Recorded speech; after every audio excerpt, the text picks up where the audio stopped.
Welcome to That Entrepreneur Life, a podcast about entrepreneurship that takes you from idea to launch and beyond. Each week, your hosts, Andrew Lees and Clint McPherson, discuss different business topics aimed at adding value to any entrepreneur's journey. Welcome back, everyone, to another episode of That Entrepreneur Life. I'm Andrew Lees, and I'm here with my co-host, Clint McPherson. What's up, man? Not much, my man. What is going on, everybody? I'm excited to be here for another episode of That Entrepreneurial Life. So let's go ahead and kick this thing off, though, by welcoming our special guest, Ryan Rosoff, to the show. How you guys doing? Thanks for having me. I appreciate it. Absolutely, yeah. Yeah, Ryan, it's great to have you on the show. Before we kind of get into everything and ask you a few questions here, can you just give us a quick intro about yourself? Sure.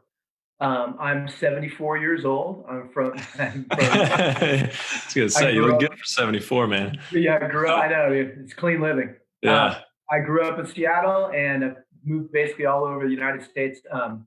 Spent most of my life on the West Coast. Been back on the East Coast actually for about the last 6 years. And then moved back to the West Coast here in a couple months, which we can get into a little bit. But you guys know, and as our audience will come to find out, I have a couple different hats that I wear. I own a TeamBuilding company, a corporate TeamBuilding company based in Silicon Valley. And I also front a band called Little King, where I write the words and the music and play guitar and scream at the top of my lungs as well. I've been doing that for about 23 years. Working on our 7th album actually here next month. So we just released one late last year and moving into the 7th record, which is pretty cool. So that's me. Yeah, brother. I mean that you have a lot going on. You have a lot on your plate, it sounds like, right? And even just researching before we got on about what you're all about, man, I'm like, dude, how does this guy do it? But with all that said, brother, as the founder of TeamBuilding ROI, right, a company you just briefly mentioned, as well as a forming band member, a guitarist, right, a singer, songwriter, I assume the lead lyricist, right, for Little King, can you take us back to where your entrepreneurial journey started and what it is about entrepreneurship specifically, brother, that you're passionate about? Yeah, well, I mean, the end of that question is I am an awful employee and I'm a great boss. And I kind of learned that the hard way by doing a little bit of both. So you clearly want to work for me, but you probably don't want to hire me. You know, so I learned that, as I said, going through my journey over the last 30 years of working jobs. I actually got a degree in creative writing in the mid-'90s from University of Texas, El Paso, where I had settled down. Did the first couple of years of my education at the University of Arizona in Tucson. Followed a Mexican girl to El Paso, married her, had a child. I'm actually repping my UTEP today. Yeah, there you. I saw it when you stood up. So I studied a lot of things as I was going through college. I had no inclination at that point of going into business for myself. I really wanted to be a writer. And so I was always into music and I was always into writing lyrics and poetry and written a couple screenplays and a bunch of short stories. It was something that always came really easily for me. And I grew up in a family, fortunately, of pretty literate people. All of my, both my parents are big time readers and my brother is an English major as well. So it just came easily to me. I think I was sort of intrinsically, inherently lazy back in the day. So, when you get to college, you don't really know what you're going to do. But I knew that was something that came easily to me and that I could excel at pretty easily. So I took the path of least resistance. And, as I made my first record in 1997, is an album called Trans Mountain with Little King. And it was definitely a demo. It was one of those ones that only the people very close to me have ever heard. I think it's really difficult to find. On eBay, I think there may be one copy. It's like 39 cents. I think they pay you to listen to it. But, with Trans Mountain, I got my feet wet in the business and I was much more successful in terms of promoting it than I think I was the actual creation of the record. So I think what happened was, once I got out of college and I relocated back to Seattle, I met a guy named Paul Holbrook, who was really my mentor in the music business as well. Taught me some things about legal, and he has very much of an entrepreneurial spirit as well. So what I came to find out is that I was pretty good at promoting myself. As embarrassing as that kind of was, I became a promoter, and other bands started coming at me. And keep in mind, this is the late '90s. This is before. This is still dial-up, guys. You were babies. You were wee lads, back then. So it was even before Napster. I mean, there was no file sharing. I had a website that took, 30 minutes up, to load. So we really came from the school of flyering and, paper flyers and phone calls to promoters and giant press kits that were this thick, like encyclopedias, mailing them out to radio stations and to record labels and the clubs to try and get shows. So as I became more and more involved in that, I started my first business called Little King Productions, ironically enough, in 2000. And I did that for 6 years. So that was really my first foray into being an entrepreneur, taking something, some things that I was passionate about, which was writing and promotion as well as music, and turning that into a little cottage industry for myself. So I did that for about 6 years. And that was really my intro into what it was like to be an entrepreneur. That's very cool. Yeah. I mean, it's great that you kind of, that came naturally in a way, right? Like the business, first of all, your self-promotion of your band came naturally to you, obviously, and something that you were like, oh, hey, maybe there's something to this. But then also the demand just came to you, which, I always think that that's such a great way to start a business, when people come to you and they say, hey, I'll pay you to do this particular task. And you're like, I don't know, like, okay, I guess, sure, instead That's exactly what happened. Yeah, instead of sometimes it's so much easier to go about it that way, but you kind of have to, in a way, you have to not stumble into it, right? But like you have to, you have to set the pieces, you have to align the pieces up, right? You have to do, like you had to become a musician in order to figure that out, that, hey, this is something that, that maybe the promotion part of it, I could turn into a business. But in a way, it just happens so organically, instead of saying, all right, I want to be a promoter, knowing nothing about it. And then trying to force that on the industry, which still works. But for you, I'm sure it just came a lot more naturally. Well, it's the oldest cliche in the book, right? And I'm sure you guys hear it all the time when you're interviewing entrepreneurs, is follow your passion and the money will come. And I know it's a cliche, and I have two kids. One of them, I have a 23-year-old daughter, and I have an almost 14-year-old son. And they're always asking me, my 23-year-old still is asking me, what am I going to do with my life? And my mantra has always been, look, you wake up and you're doing something that you love and you're passionate about. Don't worry so much about the money. You'll be good at the things that you're drawn towards. You'll be naturally predisposed to being good at it. So I think that was kind of my path. The other thing too, guys, I mean, in full disclosures, I get bored easily. It's hard to hold my interest for a long period of time. I've owned this team building company almost, for a little over 9 years now. And it's by far and away the longest I've ever been at something as an advocate, as a profession.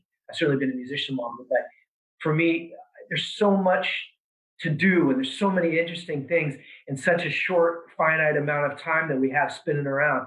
So to me, if I'm going to be vested in something and involved with something, it has to be something where I wake up every morning and I'm geeked. And I haven't lost that passion, certainly for music and for team building. Although obviously, we're living in a weird time where team building it has changed dramatically in the last 4 months for us, because quite literally, in Silicon Valley, it's illegal to perform our services unless we're doing it virtually. You can't do groups of 30 people in person. So, and we can talk a little bit about that, and from an entrepreneurial standpoint, how hard we had to pivot in March when all of this madness came down. So, I mean, the entrepreneur thing found me. I didn't necessarily find it, but boy, like I said, after that, I went back for a few years. I taught high school for a couple of years down in Texas. I was actually an English teacher, which was fun. Talk about bureaucracy and not being a great employee. I mean, my kids loved me. I think the administration probably wasn't my biggest fan, but then went and worked in the event entertainment business, had a couple really bad bosses in that SKU as well. So was certainly drawn, as soon as I could, to make a move and get back to being able to make my own schedule, my own time, and pursue the things that I was passionate about. So, here we are in 2020, 9 years after that, and somehow we made it work.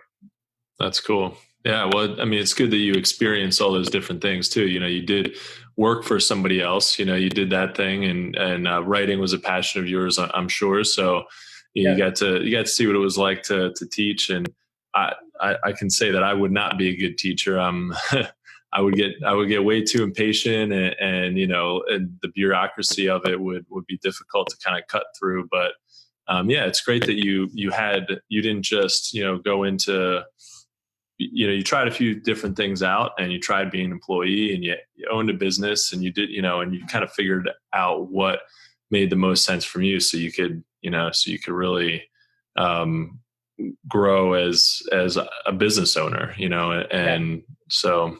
I think important point to make too, Andrew, is that with what I do now, with team building, it's sort of a combination or an amalgamation of all of the different disciplines that I've gathered through the years with my various, my gypsy life, my gypsy career. I call it career ADHD. And so it's really been picking and choosing the things in the different parts of each one of those disciplines that has sort of combined into what I do now. For example, with education, obviously, team building, there's an element of psychology and education that goes to that. There's also, a big element of event planning, which I've done off and on throughout my entire life as a corporate event planner, and even as a wedding planner and a bar and bat mitzvah planner for a little bit. So I took some of the disciplines, being on a microphone, being very comfortable being in front of people, understanding how to work a room and control a room, and to meter your speech, and understanding patterns of communication and how they work. So I think what I learned as I turned, got into my early 40s, is I had to play to my strengths. I'm a big believer in what they call strength-based leadership, and I don't know if you guys have ever spoken about that in your travels or as you're interviewing people, but there's a guy named Tom Rath who wrote a book called Strength-Based Leadership, and it's fairly old, and it was in conjunction with Gallup, the Gallup polling agency. And basically what strength-based leadership is, it's almost a Myers-Briggs kind of left-right survey. So you take a survey for about 15 minutes, and it just gives you a series of questions online. You buy the book, and then it gives you a code. You log into their website, and you take the survey. You take the test left, right, left, right, left, right. And what it ends up doing through the course of those 15 minutes is gathers all of your answers, and then it spits out a profile to you, which is basically the 4 strengths out of the 32 core strengths that Rath had lined out in his book. And it's fascinating on a number of levels, mostly because it's just so incredibly accurate, you guys. It's such an amazing tool. And the philosophy of it is very cool because they're not trying to concentrate on the things that you need to get better at. Like, I'm nobody, like you said, you probably would make a great teacher. Like, I'm not your accountant, guys. Like, don't put me out what you are. I'm creative. I'm not an accountant, different side of my brain that doesn't quite connect. But with Rath and with strength-based leadership, it allows you not only to focus on your own strengths and the things that you're good at, it also, when you're working with a team, like you guys working as a team, gives you some great insight into the strengths of the people that you're working with. And then, henceforth allows you to sort of leverage the things that each one of you guys are good at that maybe the other doesn't necessarily have such strength or isn't necessarily so predisposed to being good at. Super powerful tool, and I highly recommend it to the people that are listening out there for sure. No, I love that, man. I love, cool. I love that insight because we've talked about it on the show to a degree, not from the angle you're coming at, but basically staying in your genius, right? Same concept right. To a certain degree, but a little bit dumbed down, right? It's more like, hey, play to your strengths, play to what you're good at, right? If you're doing something that you're not good at, how much of a waste of time is that to you, right? And for me, I leverage exactly. Yeah. I leverage virtual assistants now to where I would dread some of the things I would have to do for my business. My digital marketing agency was eating me alive because I'm like, man, I'm good at all of this stuff, but I don't like doing this stuff, but I'm doing it anyways, right? I was the little guy in the trench sitting there digging the ditch and just like, can't do that, man. You got to play to your strengths. And once I weeded all that out, man, everything in business just got better. Well, and the money does come when you're good at stuff. But I think the mistake that a lot of people get into for is pursuing that as the top of their list and the biggest goal that they have. And money doesn't buy you happiness. It can certainly help along the way. There's no question. Like, let's stay away from those cliches because we've all heard them all a billion times. Right. Let's be honest with each other. It helps to be able to pay your mortgage when you're in the pursuit of the things that you like to be able to do. Sure, so you're not going to be happy if you can't do that. That's good. Well, that's a fact. I mean, or you just have to strip your lifestyle and your expectations down to the very barest minimum, which I think when you're in your 20s is a good call. I think that's okay. I was in an unusual situation for someone our age, from my generation, because I was married so young. I married my first wife at 20. Idiot. But, it happened and I made good on it. And I had a child at 24, which was less idiotic, but still I put myself in something of a position where I always had belief in myself. I've always carried that forward with whatever I do. I always feel like I'm going to end up landing on my feet. I have a ridiculous amount of faith in myself, for better or for worse. It's probably caused me to make some poor decisions in the past, but I do. But by the same token, I always had to make sure that I was able to pay rent. I was able to support a child. I was able to support a wife who would prefer to stay home rather than working a full-time job and shuffling our kids off into daycare. So to me, it was a balancing act. It was always a balancing act. And even to this degree, because I'm a single dad again of a 13-year-old, as I said, and it's still a balancing act, trying to balance music, trying to balance a team building company, which I ostensibly run from 2,500 miles away, guys, because I live in Delaware, and my company, all of my staff, all of our events, or 95% of our events are on the West Coast. So this constant juggling of these different disciplines and these things, I couldn't possibly function if I hadn't learned how to multitask, and I couldn't possibly function at the level that I function at if I didn't have a real passion for all of those kinds of things that I'm doing. And furthermore, the money has to be there as well. There's no question about it. Yeah, you've got to have that balance. Well, yeah, I mean, so it's interesting that you run your company that's in Silicon Valley. You're in Delaware. You run your company that's in Silicon Valley. So other side of the country, which is really impressive. Can you talk a little bit about that? TeamBuilding ROI is a company that you built to help companies plan and execute team building exercises, right? So you create experiences for companies for teams to come in and do these really cool events. And obviously with the pandemic though, that's really kind of thrown a wrench in the whole business plan, right? The whole business model. But you mentioned this before that you've been able to adjust. What was that like? What was the company like pre-pandemic, and then how did you adjust, and what's it like now? Yeah, it's a great question. And it's something that I really find fascinating and hopefully helpful to other people as we talk through it. I mean, we started off, as I said, in 2011 in Silicon Valley, and I was living in San Jose, which is, quote unquote, the capital of Silicon Valley. So as I'm sure you guys know, when you live in that area, Mountain View and Sunnyvale and Palo Alto, all the way up to San Francisco, you're basically surrounded by the largest tech companies and really some of the most successful Fortune 500 companies in the world. So we're super fortunate that our client base is Apple and Google and Facebook are our three biggest clients, and Cisco and Yahoo and Intel and HP and Adobe and Salesforce and on, Genentech and Roche and all of those massive companies. So proximity to that was really helpful in terms of starting off. So we started off with a little bit of investment. We actually had a couple series. We had a Series A investment, which was minimal. There were three of us, and I think we probably took $40,000 or $50,000 in investment, and then a Series B of another $50,000. And then through the course of the next 3 or 4 years, bought people off, sold this and that to, where it's just myself and my partner, Jay, who's the boots on the ground. So Jay actually lives in San Jose. He's the one that staffs. He's what I guess you would call our VP of operations and co-owner. I would be the sales and marketing face of the company, I guess. Well, I mean, I guess you could call us president or CEO. I always feel pretty stupid. It's a 2-person company. So my actual official title is chief people person. I mean, we can't take ourselves that seriously. It's a freaking team building company. So we had a really rough run the first 3 or 4 years. There's a lot of competition out there for our business because of those companies we were just talking about. But, through attrition of other companies falling by the wayside, and just through constant wearing away and meeting people and networking and marketing and finding the right fits for the right companies, we really had a great run of success. In the last 5 years, you guys, we crushed it. 2 years ago, we did 214 events. And then last year we did 196 events. And the year before, I think we did 165 events. And our revenue is, getting up towards $750,000 a year in just gross revenue. And we operate on a really, nice margin of about 65% because our overhead is so low. So we got fat is the bottom line. And we felt really good about ourselves. And of course, karma is a bitch, right? And every time you start to feel good about yourself, here comes that boomerang swinging back around and nail you in the back of the head. So no one could have ever predicted what had happened in March. I went to Los Angeles for work. We had just opened an office in LA. So we're based in Northern California, but we had opened an office in Los Angeles and in San Diego. And we were geared up. I had 16 hotel partners down there who were referring business. And we were, like I said, we were feeling really good about ourselves. And I came back from Los Angeles in January. I'd stayed at a hotel out at LAX which houses all of the Chinese flight attendants.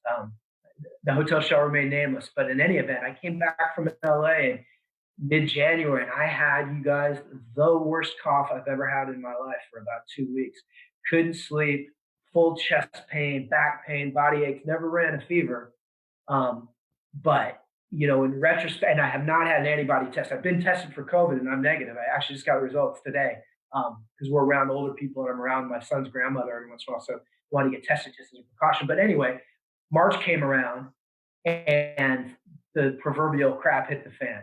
And so we looked at each other knowing that the first thing that was going to shut down was the events business, of course, because of the very nature of what we do is bringing people together. So we had an option: go on unemployment and try and wait out the storm and hope that our clients would come back to us, or pivot, persevere, and see where we could go. So what we did is we went into the lab, you guys, and we created these 5 virtual team building programs through the use of Zoom technology or WebEx or Microsoft Meetings. It's a fairly flexible platform in which we facilitate and operate these programs. But in point of fact, we developed these 6 programs in about 4 weeks. We took them to market in about 5 weeks after demoing them and rolling them out to our friends and family and some of our valued clients that beta tested these programs for us. So we developed these 5, and starting in May through the end of this month, I think we've got like 45 of these bad boys either already facilitated or set up. Now, the gross revenue for these events is a fraction of what a normal team building event would be. So in theory, a team Olympics or something that's in person for 50 people would be about $3,000, if it's an in-person event. These virtual events, it's like 1,200 or 1,300. So we've certainly taken it. Now, obviously, the revenue is lower, the gross revenue, but the margins are way higher because it's literally just what you guys are doing. We're sitting there facilitating these online programs, so there is no, there's no overhead to speak of other than hosting fees for our website. But at least what we've done is we've kept the wolves at bay. We're weathering the storm. We've stayed relevant. We're in a place where we have done about 10 Apple and Cisco events and a few Google and Facebook events. We're staying relevant to these guys. And so what's happening is they remember that we're still in the business. They're appreciative that we're able to still facilitate for these guys at a fraction of the cost. And the hope is when there's a COVID vaccine, hopefully sooner rather than later, and things at least come back to semi-normal, who's the first guy that they're going to call? I think the smart money's on me. Oh, absolutely. Yeah. I mean, you're staying in front of people, you're keeping your existing clients happy. You can get, referrals from your existing clients saying, hey, we actually, through this whole pandemic experience, we were able to rely on TeamBuilding ROI to create these awesome virtual experiences. We couldn't have, asked for better customer service and adaptability. And that's amazing. Well, panic sets in, and you guys know what that panic feels like a little bit. You get the tightening in the chest, the elevated blood pressure, the sleepless nights, the wondering about what your next move is going to be. How are you going to survive this? Well, I can tell you guys, because I'm a little bit older than you through experience. I've been through it a couple of times. I went through 9/11 where I had a massive music deal on the table that disintegrated as soon as that madness came down. And then again, I went through a move and a career change in 2009, when the recession hit in 2009. So at least through the benefit of experience of having weathered the storm a couple times, that's where that supreme, self-confidence comes from. It's not arrogance, but it's a feeling like I know that no matter what, I'm going to be okay. And I'm going to be okay because I'm going to be able to make the best of whatever situation has been offered and presented to me. I have enough outlets through music and through team building and through my family and just through exercise or whatever to be able to make a bad situation maybe a little bit better. And at the end of the day, you guys know this. It's always about your approach. You're always going to have stuff thrown at you your entire life. Really, where the happiness and where the confidence comes from is in your approach to whatever that particular situation is. And as I said, I've learned it from experience, whether it's through marriages or whether it's through failed businesses or whether it's through being a paralegal at the shadiest law firm you've ever seen, which I did for a couple of years too, and just waiting for that phone call and that subpoena, to come down. So I feel good. I feel good now. I mean, we certainly haven't come out of the woods yet. I don't know what next year looks like, but even if something happened to the point where I had to walk away from it, I'm going to be okay doing whatever it is. I can live cheaply and I can stay sane and I can stay sober. And that's really, kind of where I'm at in my life right now. Yeah, man. I mean, when you look at it though, what you just described as far as the pivot from the pandemic that, we're all experiencing, that's like as real as entrepreneurship can get, though. You know what I'm saying? Yeah. When you see it in its rawest form, and where you try to say, guys, don't let obstacles get in our way. Don't let obstacles get in your way and deter you to close shop, because you could have took your basketball or your ball and walked home, bro, fold it up, right? Like, it's a wrap. Let's go ahead and get on the unemployment. But it wasn't about that, man. It was about what can we do? What can we do with the existing technology we have today? Man, excuses get in a lot of people's ways, right? We always say why we can't do something and why we can't continue to go forward. But when as many whys as you can do something, there's more whys that you can and come out on the end better at the end of it. You might not at the end of the day bringing in the same amount of money from these events, but like you said, your overhead's down. All you're having to do is cover the Zoom cost or whatever it is to go live on these things, or to record them and host webinars or whatever it is that you do, man. And that's just powerful. And I know what you just said will resonate with our listeners, man. And listening to stories like that, man, get me pumped up, dude. Because I'm just like, this is where it's at. I'll tell you what. I mean, I am so internally competitive. I grew up in a competitive sports background. I played basketball my whole life, and even though I'm a short little half Jewish kid, I still thought I was going to be in the NBA, man. I thought I was going to make it, Came to find out everybody grew and I stopped. So that dream died pretty hard. So I took my competitive spirit and my competitive nature into some other avenues. And musically, it's sort of the dichotomy of art and competition. It's almost like a battle of the bands. I'm nauseated by the thought of that. I don't think music and art should be a competitive thing. When I play games with my kids, I certainly don't let them win, but I'm happy if they beat me. I've taught them something and I'm proud of them. We play competitive cornhole with some of my boys. And even when I go play a pickup basketball game, I'm able to enjoy the experience and the process without having to win. I've really come a long way, as a kid to now. But here's where this changes. I'm so competitive with myself. I can't allow myself to let myself down. If I'm not able to live with myself at night and look myself in the mirror and be like, what are you doing, dude? How are you trying to make this work? That's, to me, is that slippery slope that I never want to get on, because I feel like if I get complacent or if I feel like I let myself slip, then it's going to pervade every aspect of my life, whether it's as a musician or as a business owner or as a parent or as a human trying to function in a very jacked up world right now. So to me, the competition that mirror has turned inward. And so now what I do is I take that competitive spirit and I say, okay, how am I going to do better than I did yesterday? Am I going to let myself down? And I know that by extension, the people that are relying on me, there's a good chunk of people, you guys, that are relying on me on the day to day and on the week to week. I have to believe that if I'm not letting myself down, again, by extension, those people are going to benefit from it as well. So I don't want to beat you necessarily at something, but I definitely don't want to let you beat me either. So I'm going to do that by taking it and making it work for me, but not in an outward sense where I want to smash you. It's just more like I'm going to smash myself, and then hopefully you guys will be in line with that. For sure, no doubt. So Ryan, man, let's touch on your progressive rock band called Little King, man. I know we've talked about it a little bit already, but we talked to a couple of musicians on the show recently, and with all that, they all have a strong entrepreneurial spirit. I mean, it seems like a lot of people are like, why are you bringing some of these people on the show? And they're asking us, why is this? But I mean, an artist, a musician, I mean, come on, if you can't throw them in the entrepreneurial game, I mean, who can, right? I mean, so with that said, man, and that strong entrepreneurial spirit we've witnessed, and so far they've been some of the best interviews on our show, I believe. So how have you been able to balance the business of music with the creativity freedom you need as a musician? It's a great question, Clint. It's a real dichotomy in a couple ways. First of all, I'm embarrassed by self-promotion. I don't enjoy it. I love the creative process. I love the self-satisfaction that comes with producing and creating something and taking it from soup to nuts and seeing it. I'm a builder. I like to build things. And so music is no different. I'm building an album. And as Little King, right? The name of the band is Little King. And people sometimes say Little Kings. I'm like, there's only one king. So I have always been in control of the lyrics and the music and the production of the album and even the art, down to the artwork in terms of giving direction. I'm a project manager when it comes to my band. I really am. So I hire my friends to play with me. Every single person that's ever played on a Little King album, and we're probably at 20 people almost over 20 some odd years.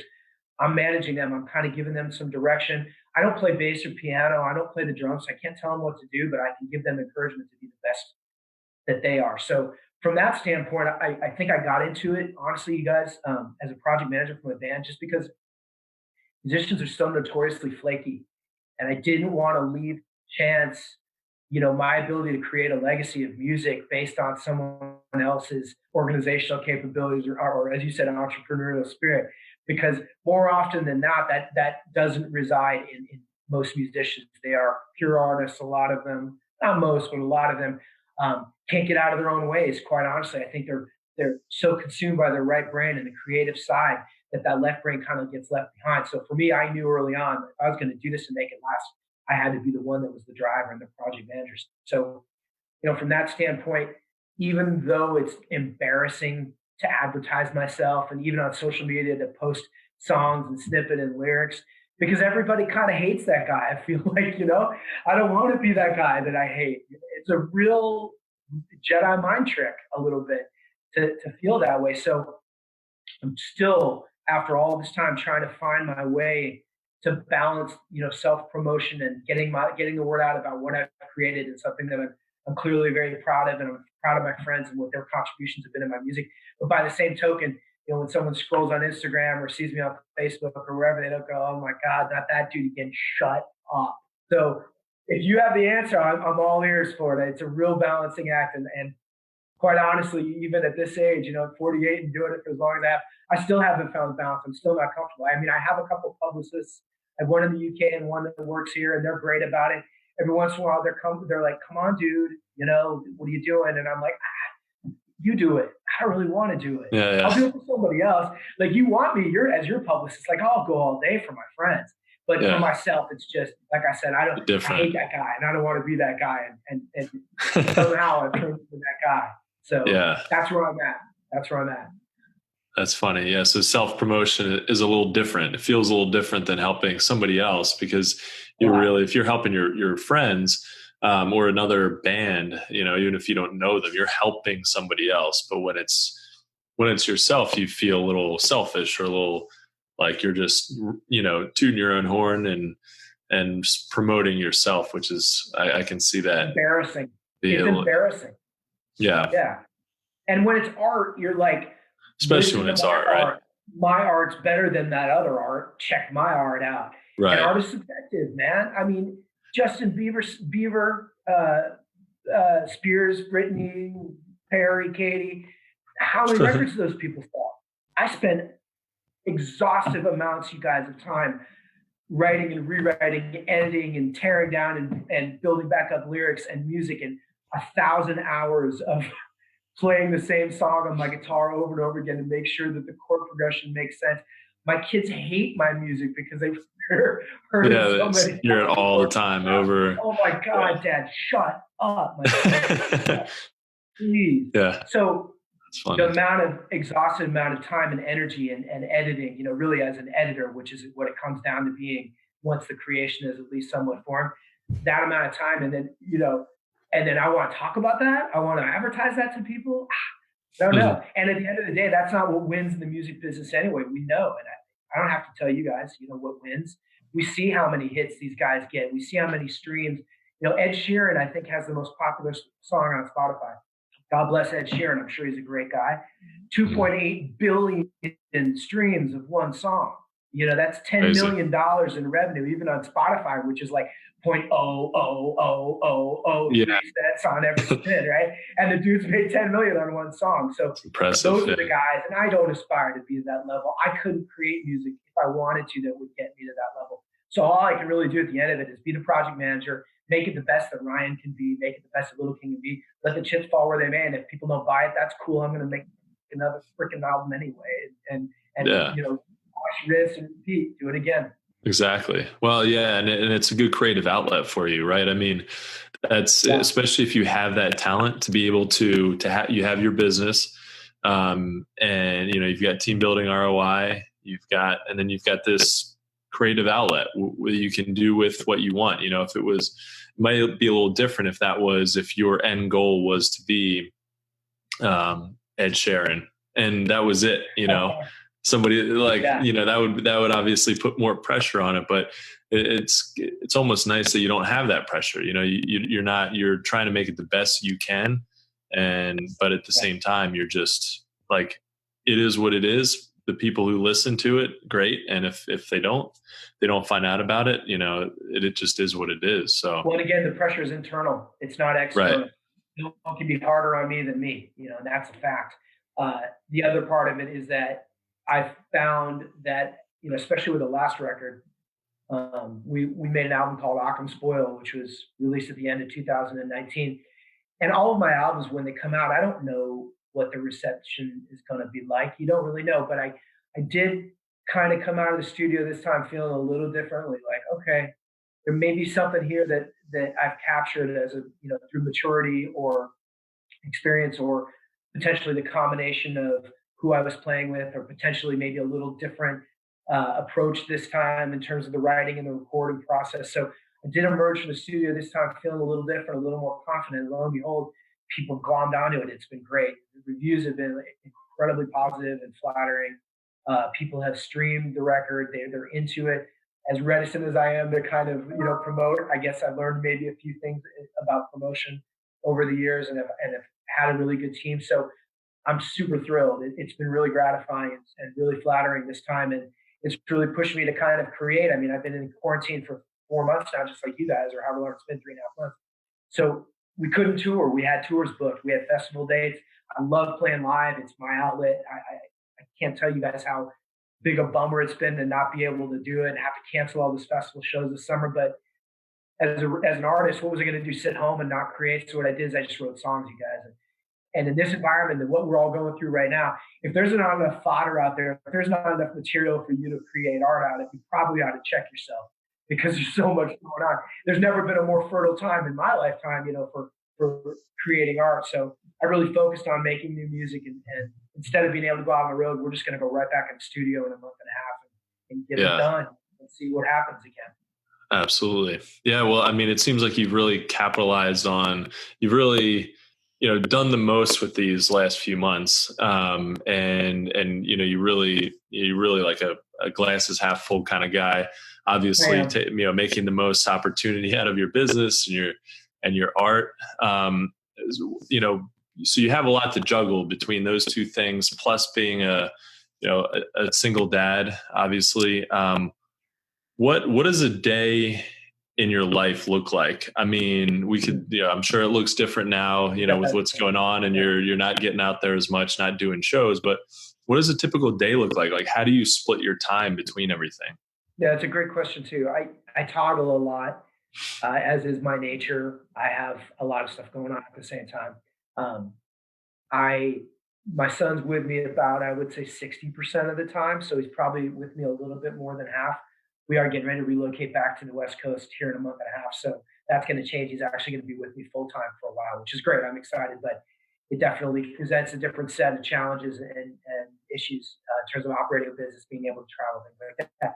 It's cool. I'll manage it. I always do, but it is different. But because I'm on the East Coast and because my business is based on the West Coast, I get most of my music stuff done between 9 a.m. and 12 a.m. And I'm an early riser now. Actually quit drinking like about 7 months ago. I like to have a good time for sure, you guys. I was in that zone for far too long. So, precipitated by a few unfortunate events at the end of last year, I'm now in a place where I haven't touched alcohol for about 7 months, which has been an eye opener. Oh my God, because I like to party.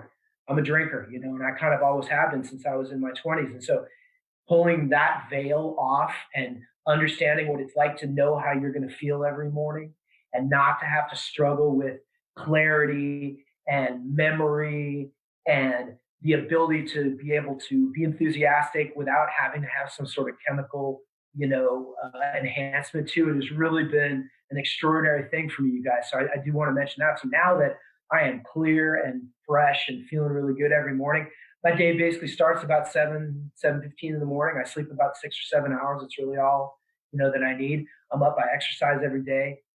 My son, when he's with me, is a teenager, so he sleeps till like 2 in the afternoon. Right. If Sounds I let about him, right. you guys remember those days. Yep. But I'm handling the music stuff basically between 9 a.m. and noon. That's my 3 hours before things open up on the West Coast, because I'm 3 hours ahead. So it's actually really nice that I'm able to do that. And when I say handle it, I'm editing my website because I'm in charge of that, handling whatever social media. I play guitar for an hour every single morning without fail, unless I'm on the road or something. So I'm make sure that, I keep my chops fresh, and that brings me, that's sort of my meditation time too.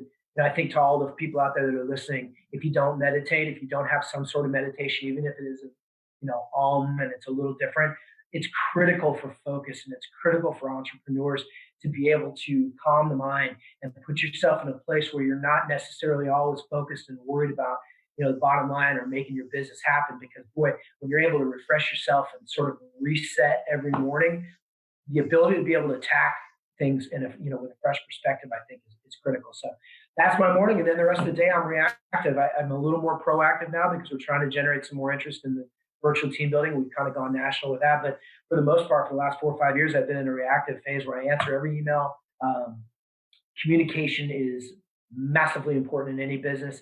It's particularly important in our business, in the events business, because if they're emailing me or submitting an inquiry through Yelp or through Google AdWords or wherever, if I'm not getting to them in the next 30 seconds, they're moving on. And they're calling 3 other people or emailing 3 other people in addition to me.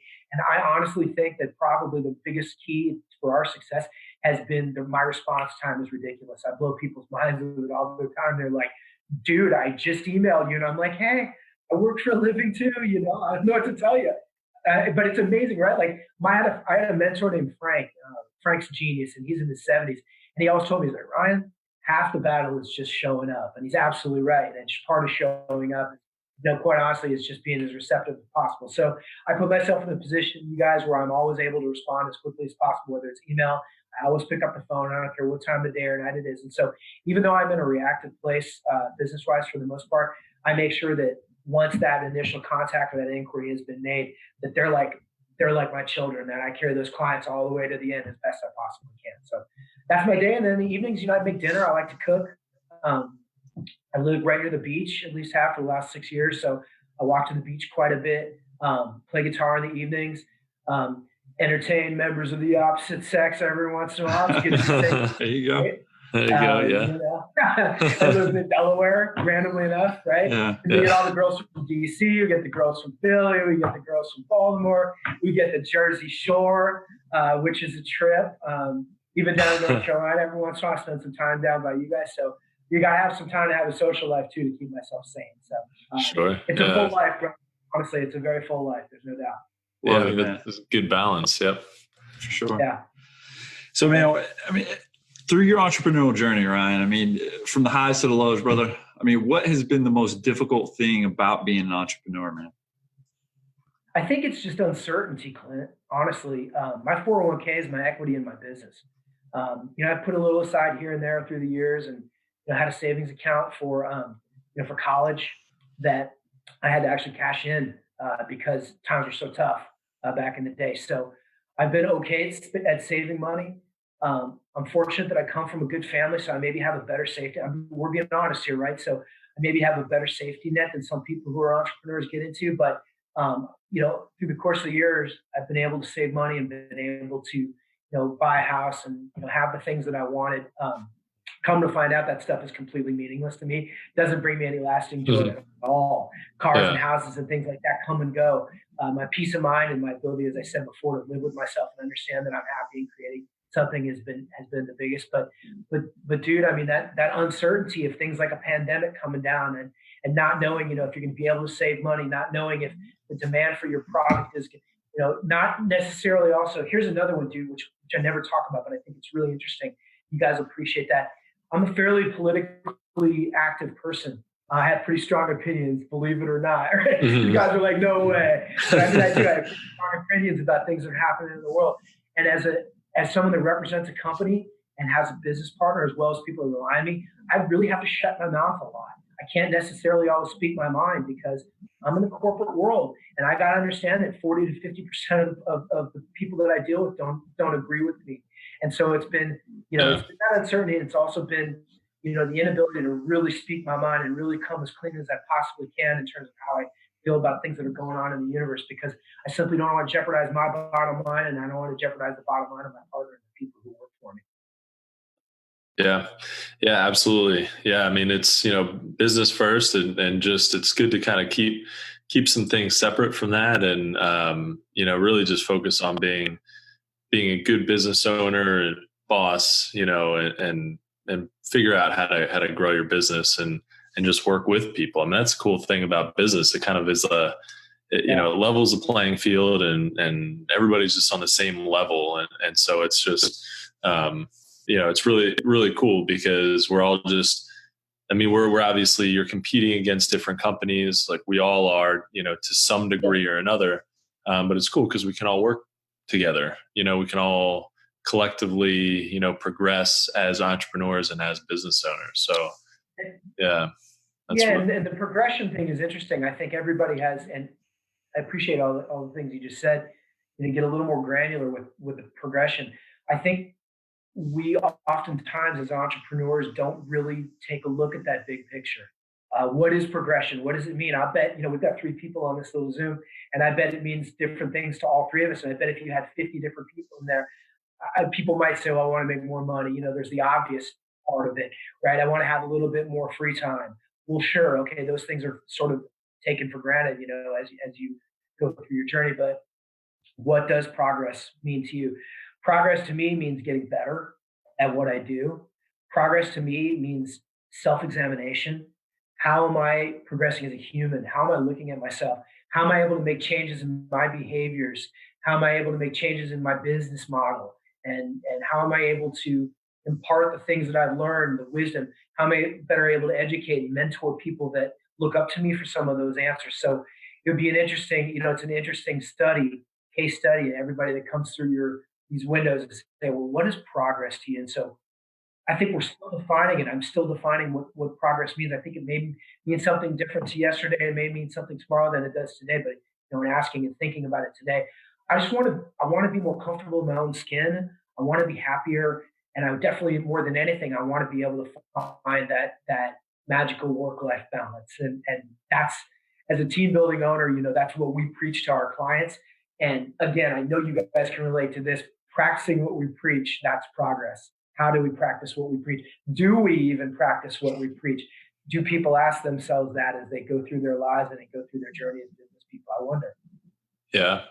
Well, and I think being introspective is something that everybody can be. And if you're not introspective, I think it's really important to kind of take a look inward and figure out how you can get better as a person and as a business owner, because for any of us to think that we've figured it all out is not, or that we know everything and we've got the exact right answer all the time. I mean, that's just not true. Or that, we just can't get any better than, like, man, can't get any better than what I'm doing now. That's not, that's just never true, no matter how far you get, how far you progress with, whatever key metrics you're measuring. So one of the things that's come out of quarantine for myself and for my son is we do a ton of walking. The gyms have been closed, and I'm just not down to work out with a mask now. It's just not me. So we walk, 5, 6, 7 miles a day basically. And my son, that's the time uninterrupted where there's no technology, there's no phone calls, there's no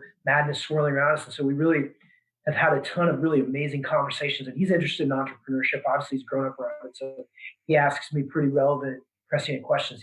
He's a super sharp kid. And I'm, of course, ridiculously proud of him. But, that goes to that saying, I think we all are. But one of the things we talked about just yesterday was that introspective piece. And also, what are the qualities that you admire the most in people? Who do you choose to emulate? And introspection is a big one. People who have the ability to look at themselves objectively, have that piece of empathy, look at themselves through someone else's eyes. And I call it active empathy. It's something that I preach to the people that I hire and the people I work with. When I say active empathy, it's almost literally stepping into the shoes or into the eyes of the person sitting across from you and looking back at yourself.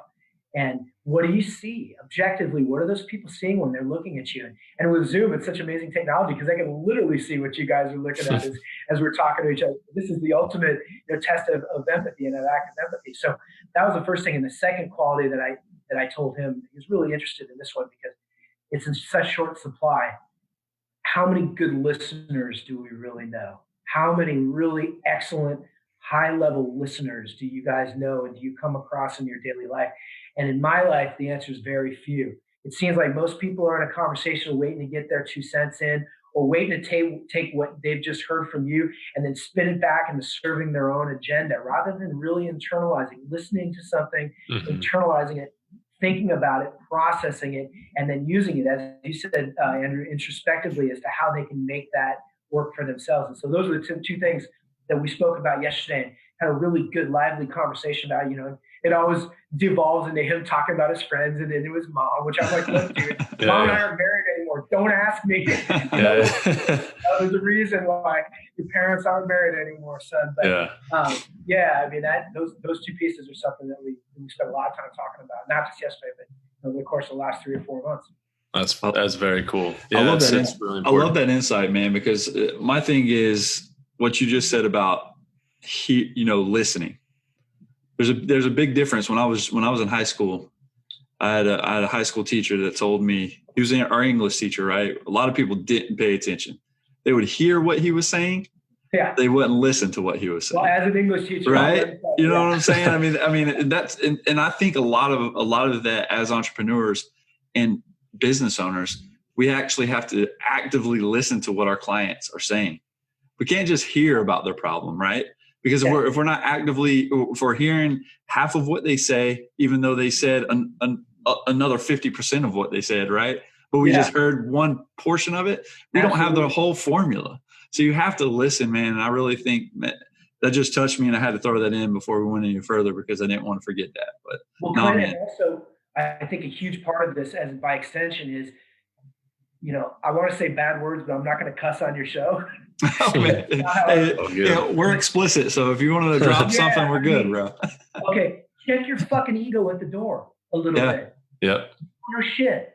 You really don't. I don't know shit. I'm still learning. And so that listening piece and that ego piece are inextricably intertwined. Because if you're not really actively listening, then it seems to me that you think you probably know the answer, and this person that's sitting with you has nothing to teach you. And that's the height of narcissism and egocentrism. And it just doesn't work. And people sense it. We all know those people where the ego gets in the way of their better judgment or their listening skills. And for me, I take it almost as a personal affront when I'm having a conversation with somebody. I certainly don't know everything, but I definitely have had a unique path and unique life experience. I'm one of one. There's nobody else that's had the exact same set of experiences that I have in the world. And every single person that we talk to is like that. So if I can't give and extend that same respect and courtesy to the people that I'm talking to, then how on earth can I expect them to have that same respect and courtesy for me? Check your ego at the door. You really don't know as much as you think you do. And if we're not learning from the people that we surround ourselves with, surround yourself with other people. Yep, absolutely. Yeah, I love it. Well, Ryan, as we wrap up this episode, what do you think? What is there one piece of advice that you could offer our audience to kind of help them on their entrepreneurial journey? If you had to pick one. Yeah, I think we've gone through a lot of them. To recap, follow your passion. That one is age old and tried and true. I think study, learn from your competitors, be a good listener. All of those things are important, but I think the most important one is make sure that you're being honest with yourself.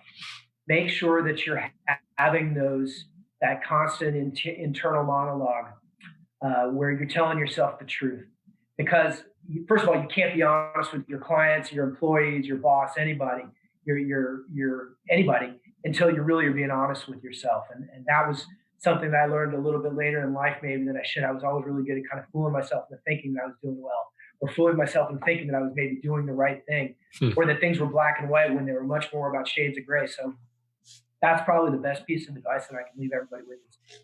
Really have an ability to strip away the ego and all the other things and be able to have an honest conversation with yourself about what you're doing, how things are going, how people perceive you, and your path. And once I think you get to that place, you'll realize that there is no end to that destination. It's always a work in progress. And if it's always a work in progress, then you can relax a little bit. There's no goal. the goal is the journey itself. I know it's a cliche, but it's so friggin' true, you guys.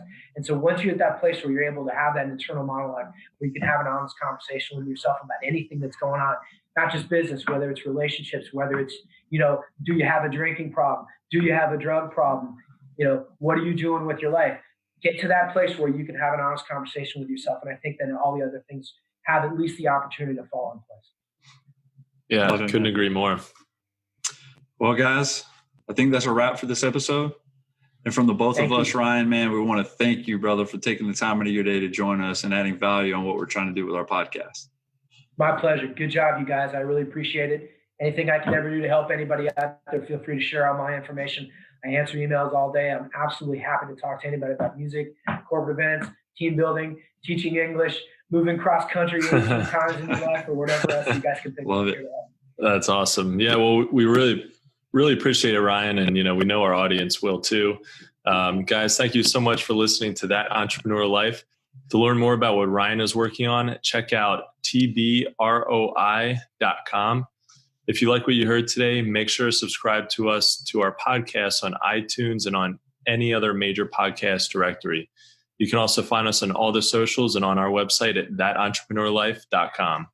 And with that said, guys, we also want to give a quick shout out to all our family and friends, like always, to include all our listeners, followers, and subscribers. If you find value in our show, guys, please consider making a small donation. Even just a few dollars helps us keep things moving along and helps bring value to your entrepreneurial journey. Thanks for continuing to support what we do as entrepreneurs, guys. And don't forget to join us next week for another episode of That Entrepreneurial Life. Thanks for listening to That Entrepreneur Life podcast. Be sure to visit thatentrepreneurlife.com to join the conversation, access our show notes, and discover our fantastic bonus content. Don't forget to join us next week for another episode as we continue to add value. Until next time.